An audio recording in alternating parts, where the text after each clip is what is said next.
Laisse béton! Quand on s'intéresse au sujet des mondes ruraux, il est très tentant de tomber dans l'opposition ville-campagne. Et c'est assez stérile, reconnaissons-le. Cet épisode est en quelque sorte une façon de dépasser cette opposition. J'y reçois Victor, Fanny et Eva, 3 doctorants en géographie dont les sujets de thèse abordent sous différents angles la critique de la métropole.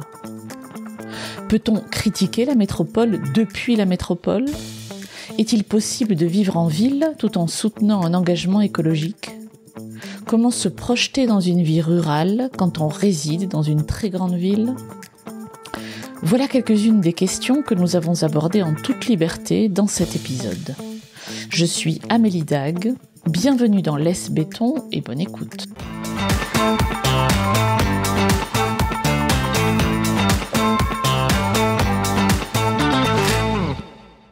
Bonjour à tous les 3. Est-ce que, pour le commun des mortels dont je fais partie, vous pourriez chacun à votre tour expliquer le sujet sur lequel vous êtes en train de travailler et de suer à grosses gouttes, sans doute.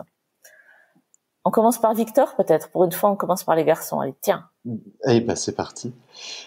Du coup, pour le commun des mortels dont je fais partie, faut pas non plus exagérer.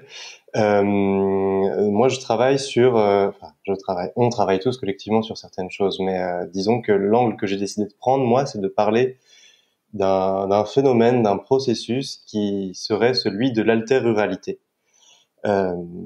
C'est un terme que j'ai voulu utiliser parce que j'en avais assez qu'on parle soit des néo-ruraux, soit des néo-paysans, soit des paysans en transition, des agriculteurs en transition, des communes en transition, etc. Enfin, il manquait pour moi un terme qui regroupe un peu toutes ces dynamiques, et donc c'est ce que j'ai envie d'observer, moi. Donc ça s'appelle l'alter-ruralité, c'est donc un processus de débranchement des modes de vie et des formes de vie métropolitaines, pour le dire comme ça, c'est-à-dire de la grande ville, ultra connecté, avec un SUV ou je sais pas, ou qui consomme des produits qui viennent de l'autre bout de la planète, qui part en vacances en avion à Marrakech tous les 4 matins.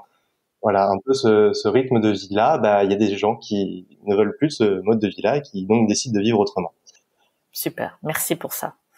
Fanny ? Allez, je prends la suite. C'est vrai que je suis pas très éloignée finalement du travail de Victor, évidemment. Moi, je travaille sur je vais essayer de la faire très simple, mais une critique des métropoles par le design. Donc la particularité en fait de mon travail, c'est que je suis designer, donc formée en design d'objets et d'espace. J'ai un petit peu bifurqué justement en doctorat, donc géographie, aménagement du territoire.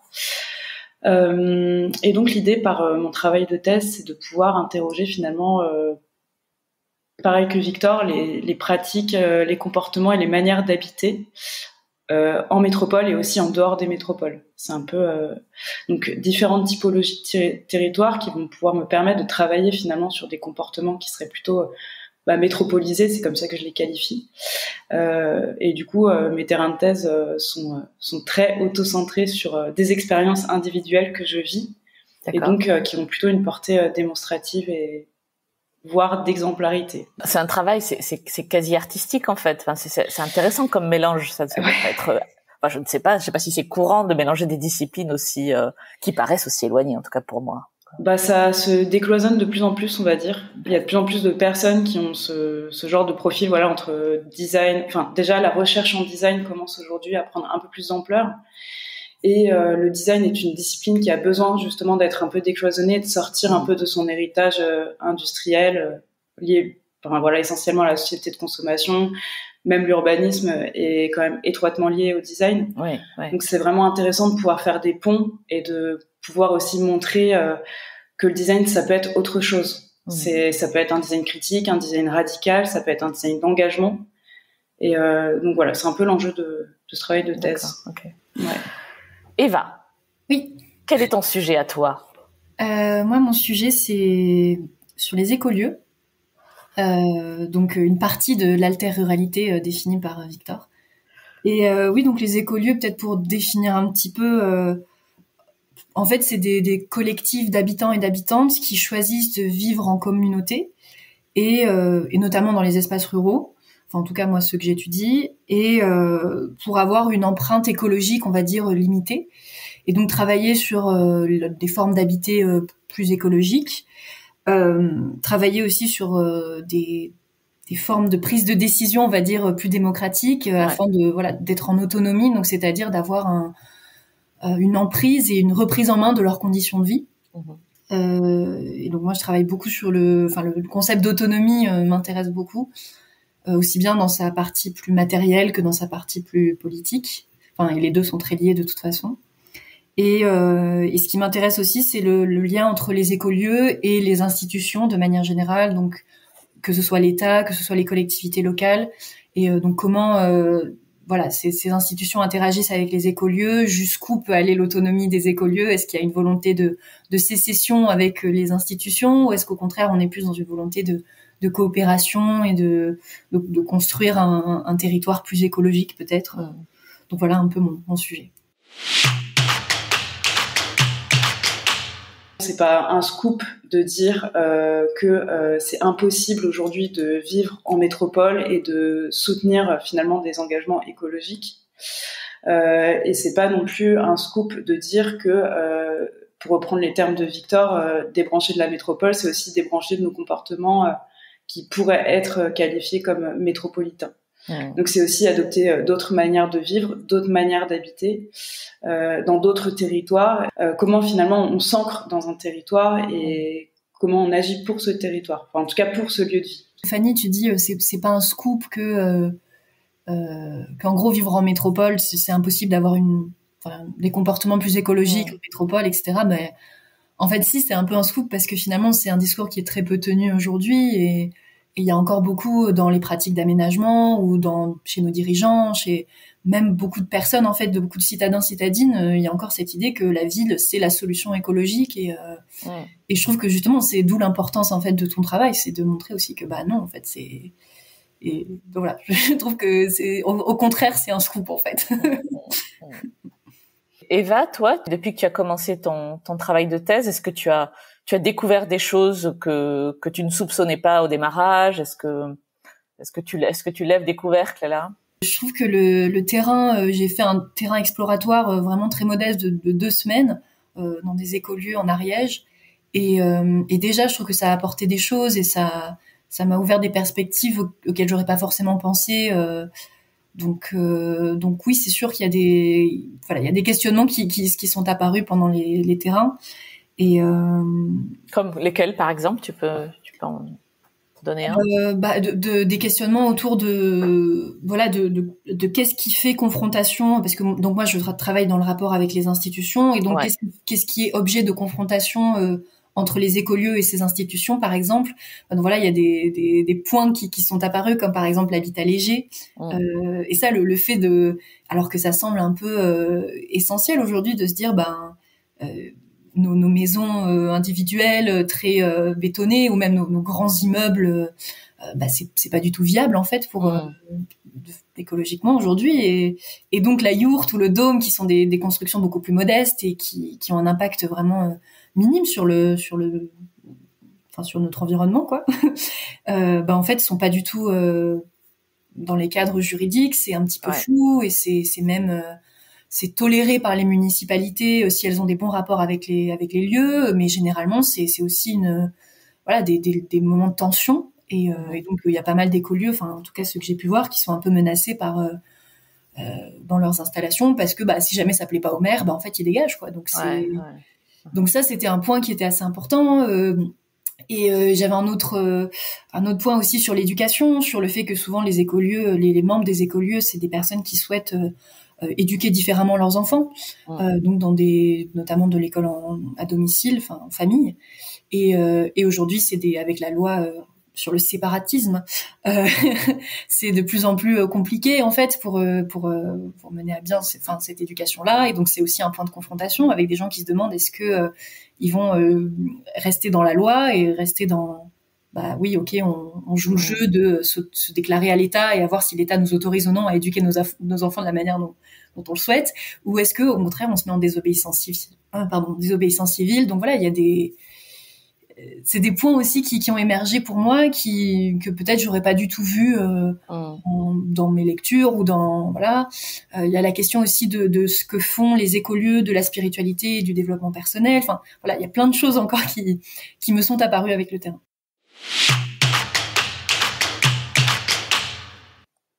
Pourquoi les uns et les autres vous avez choisi ce sujet-là?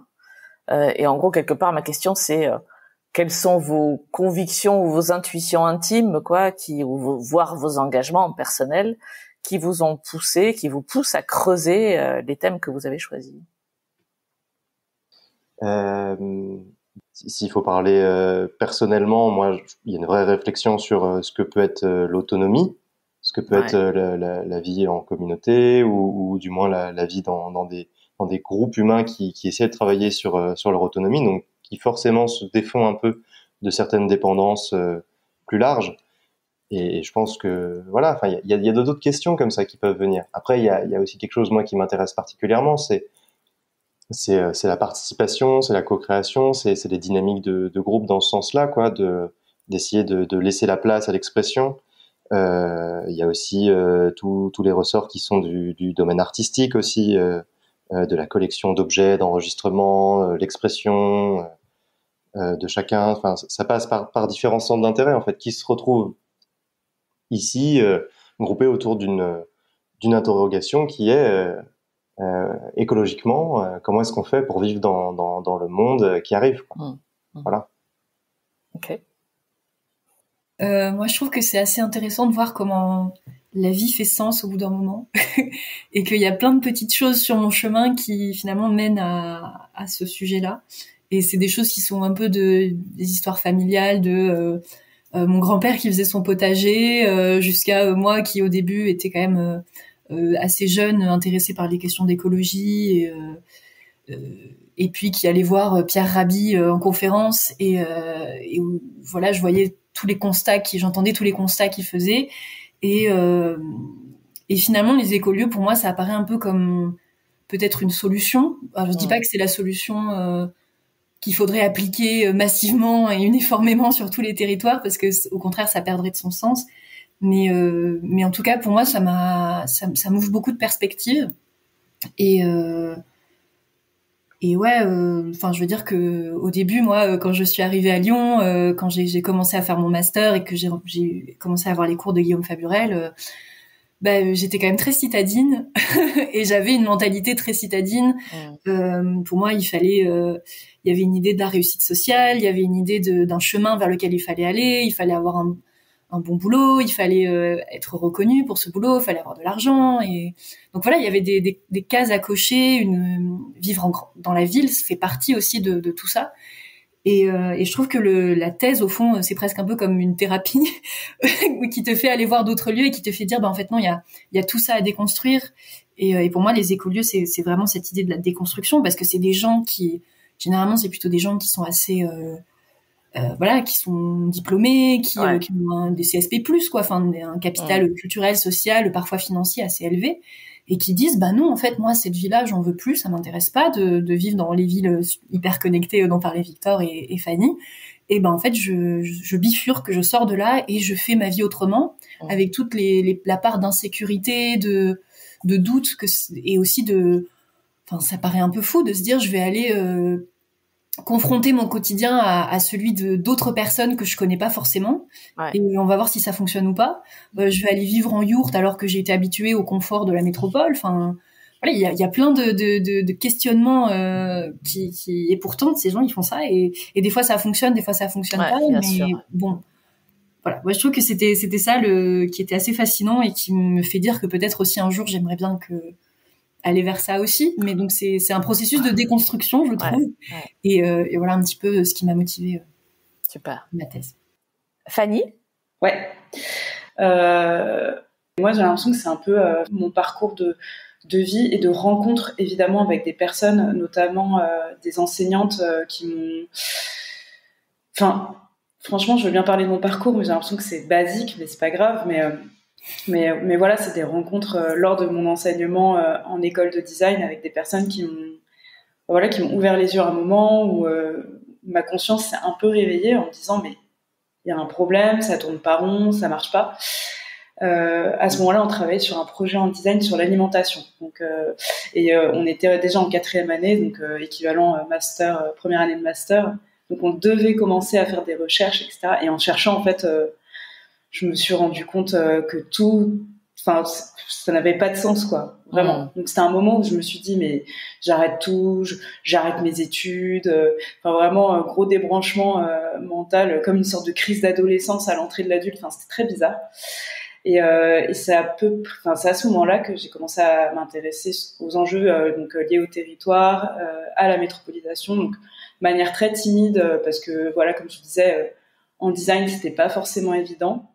Finalement, j'ai poursuivi, j'ai passé mon diplôme, je l'ai eu, j'ai pu rentrer dans une école pour une formation prédoctorale, donc c'est les Arts Déco à Paris, que j'ai assez vite quitté, et puis en fait j'ai contacté dans la foulée Guillaume Faburel parce que je me sentais proche de ce qu'il défendait dans ses travaux, et c'est super chouette parce qu'il m'a tout de suite bien accueilli, quoi. Et il m'a dit allons-y, faisons une thèse, lance-toi, et voilà. Vous explorez la critique de la vie métropolitaine depuis la métropole. Forcément, vu vos positions et vu votre situation, on va dire, spatio-temporelle, vous êtes de la métropole. Comment vous arrivez à le vivre, ça? Voilà. Comment on peut étudier quelque chose dans lequel on vit pas, quoi? Je trouve que déjà, il y a pas mal de difficultés à vivre en métropole, ce qui permet d'enrichir la critique. Parce que je trouve que c'est très difficile justement, moi je vis à Lyon, et je le ressens beaucoup, quoi, la souffrance que c'est je me suis un petit peu éloignée, je suis un peu à la banlieue de Lyon, mais ça reste quand même assez proche. Et avant, quand je suis arrivée à Lyon, je vivais à Gerland, dans le 7e arrondissement, qui est pour moi un peu une vision de l'enfer. Enfin, il y a des bâtiments, des immeubles qui ça construit, il y a des travaux partout, c'est une artificialisation complète des modes de vie. Enfin, c'est dingue. Il y a aucune perspective. On est vraiment dans des rues assez larges, mais en fait une horizon qui n'existe pas, quoi, en fait. C'est très étroit. Et moi, je me suis sentie très à l'étroit dans ce milieu-là.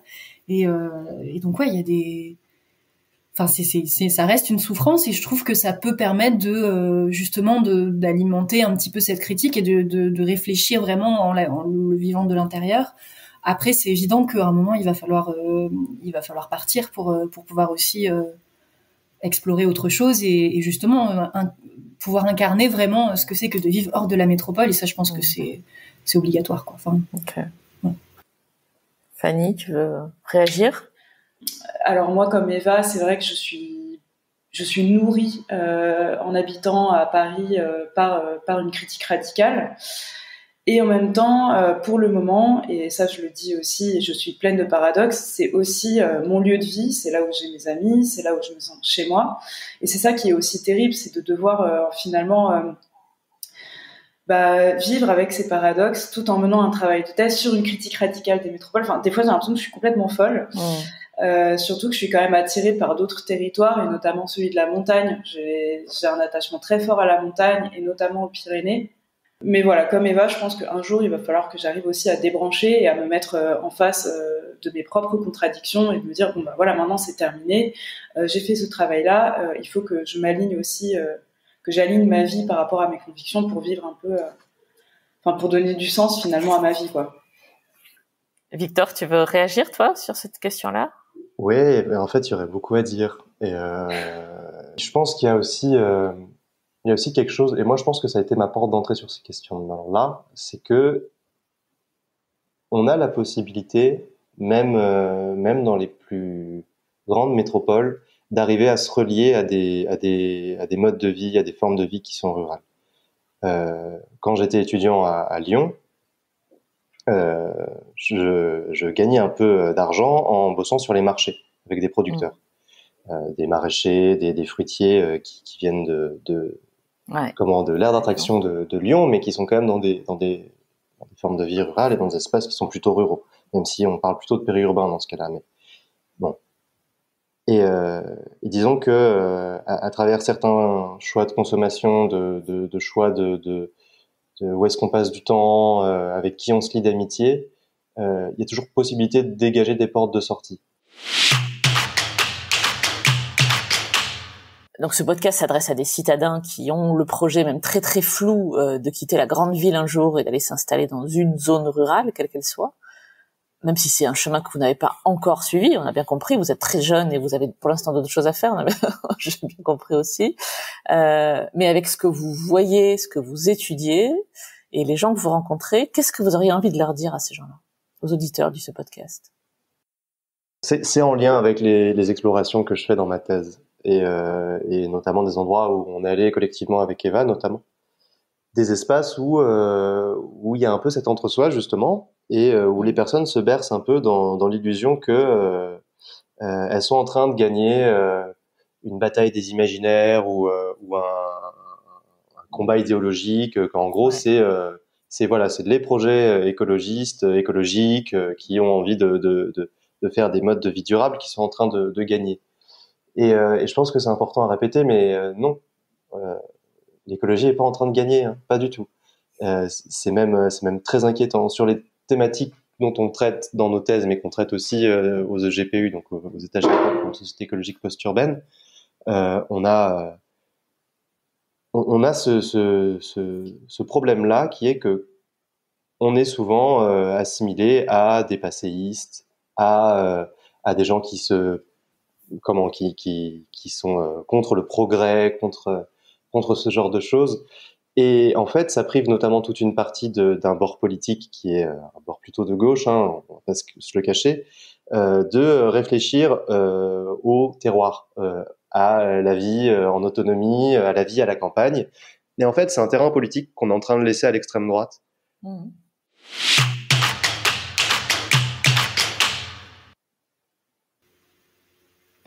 Moi, je trouve qu'il y a une question autour de l'autonomie qui pour nous, enfin voilà, je pense que tous les trois, ça nous anime beaucoup cette question d'autonomie. Et j'ai l'impression que souvent, l'autonomie, c'est un peu présenté comme une forme d'autarcie, de repli sur soi, ou au contraire de quelque chose de jusque-boutiste où il faut dire oui, il faut à tout prix qu'on soit autosuffisant de toutes les manières possibles. Il faut à tout prix que on soit autosuffisant de manière dans l'alimentaire, dans l'énergie, dans toutes les dimensions de la vie. Et je me rappelle une discussion que j'ai eue avec pendant mon terrain avec une habitante d'un écolieu qui disait ouais, nous on n'est pas encore avancé sur l'autonomie et tout ça. Et en fait, je trouve que c'est intéressant de définir l'autonomie comme le fait notamment Aurélien Berland, qui est un philosophe qui parle de ces questions et qui montre que l'autonomie, c'est le fait de choisir ses dépendances. Et donc, à partir du moment où on a fait ce choix de bifurquer, ou même si c'est un projet, je trouve qu'il faut pas non plus croire que il faut être parfait, qu'il faut à tout prix être autonome dans tout, que au contraire, c'est aussi monter des projets dans l'espace rural, on va dire, c'est aussi se lier avec d'autres personnes et voir un petit peu ce que ça va donner.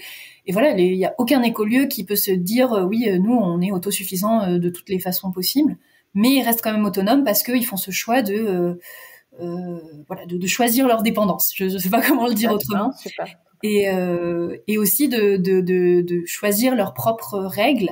Donc évidemment, ils sont quelque part encore soumis un peu à l'État et aux lois de l'État, mais il y a quand même cette volonté de prendre en main sa vie par en établissant des règles collectives qui vont guider le quotidien en fait. Et ça, je trouve que c'est, enfin voilà, il faut penser aussi l'autonomie comme ça et pas simplement, enfin l'autonomie, c'est chemin faisant et c'est pas un objectif à atteindre. Et donc si déjà on a ces projets-là et que même si c'est encore un peu embryonnaire, en fait ça peut porter ses fruits plus tard. Et donc voilà, je pense que c'est important de définir l'autonomie aussi comme chemin faisant et comme pas un but, un objectif en soi, quoi. Fanny, tu veux ajouter quelque chose? Oui, pas forcément, mais je suis très d'accord une fois de plus avec Eva. Mais en gros, je pense qu'il faut voir aussi l'autonomie comme je vais parler sous les termes un peu d'une thèse, mais comme un terrain d'expérimentation finalement. Moi, en tant qu'urbaine, vraiment, je suis fondamentalement urbaine. J'ai vécu 6 ans dans le sud de la France, dans un village, mais ça m'a pas forcément démétropolisée moi-même. En plus, j'étais adolescente, donc voilà. Bon, bref. Enfin voilà, en tant qu'urbaine, je me dis, est-ce que je suis capable de faire ça? Est-ce que Est-ce que je vais pas m'ennuyer? Est-ce que je vais savoir planter une salade, la faire pousser? C'est des choses moi que j'arrive pas à envisager. Mais en fait, c'est con ce que je veux dire, mais si j'essaye pas, je le saurai jamais quoi. Et je pense que c'est aussi faire avancer sur un certain nombre de blocages que nous on pourrait s'imposer parce que on n'est pas habitué à ça, parce qu'on sait pas le faire tout simplement, qu'il faut aussi dépasser. Et donc je pense qu'il faut voir un peu l'autonomie comme quelque chose de ludique quoi, quelque chose qu'on apprend, c'est presque un jeu, et se poser des questions, l'apprentissage c'est super important, et puis c'est hyper stimulant quoi.